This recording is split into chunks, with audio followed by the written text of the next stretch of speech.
ప్రగతి గారు చాలా ఆవిడకి ఎమోషనల్ డే అవ్వచ్చు, అది నిజంగా మా అందరికీ కూడా కన్వే అయింది. మ్యామ్ మిమ్మల్ని అందరూ తిడుతున్నారని ఏమనుకోవద్దు, ఎందుకంటే అలా తిట్టకపోతే వాళ్ళు మీరు గోల్డ్ మెడల్ సాధించేవాళ్ళు కాదు, నేను రాజాసాబ్ తీసేవాడిని కాదు. ఎందుకంటే వాళ్ళు నిజంగా చాలా వాళ్ళ పనులన్నీ మానుకుని మన కోసం టైం పెట్టి వాళ్ళ కాన్సన్ట్రేషన్ మొత్తం వాళ్ళ పాజిటివిటీ అంతా చంపుకుని ఒక నెగిటివ్ ఆలోచన తెచ్చుకుని వాళ్ళ బ్రెయిన్ అంతా నెగిటివ్ చేసుకుని ఒక మాట మాట్లాడి 4 తిట్లు తిడుతున్నారంటే అంత ఈజీ కాదు మేము. అది అలా అంత నెగిటివ్గా పాపం వాళ్ళ దగ్గర ఉన్నదే పంచుతున్నారు. వాళ్ళు ఇంకేం ఇవ్వగలరు చెప్పండి?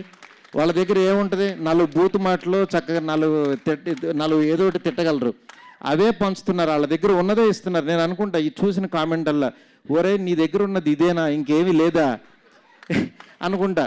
ఎందుకంటే మా నాన్న ఒక మాట చెప్పేవాడు, ఎవడన్నా తిడుతున్నప్పుడు, నాన్న వాళ్ళు తిడుతున్నారు యాక్షన్ నువ్వేం అనవేంటి, నువ్వేం తిట్టవేంటి అన్నాడు.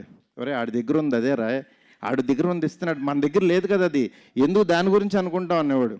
అందుకని ఎవరన్నా తిడుతున్నా దాన్ని ఎనర్జీగా మార్చుకోండి, డెఫినెట్గా ఒక గోల్డ్ మెడల్ వస్తే ఇలాగా. మీరు కూడా చెప్తున్నా, మీరు తిట్టేవాళ్ళ గురించి చెప్తున్నా, మిమ్మల్ని కూడా ఎవరైనా తిట్టేవాళ్ళని ఎత్తుక్కోండి, లేకపోతే మీరు ఏమి సాధించలేరు. అలా మీరు మాకు ఎనర్జీ ఇస్తూ మేము ఎదుగుతూ ఉంటాం కాబట్టి మీరు అక్కడే ఉంటారు, గుర్తుపెట్టుకోండి. అర్థమైందా?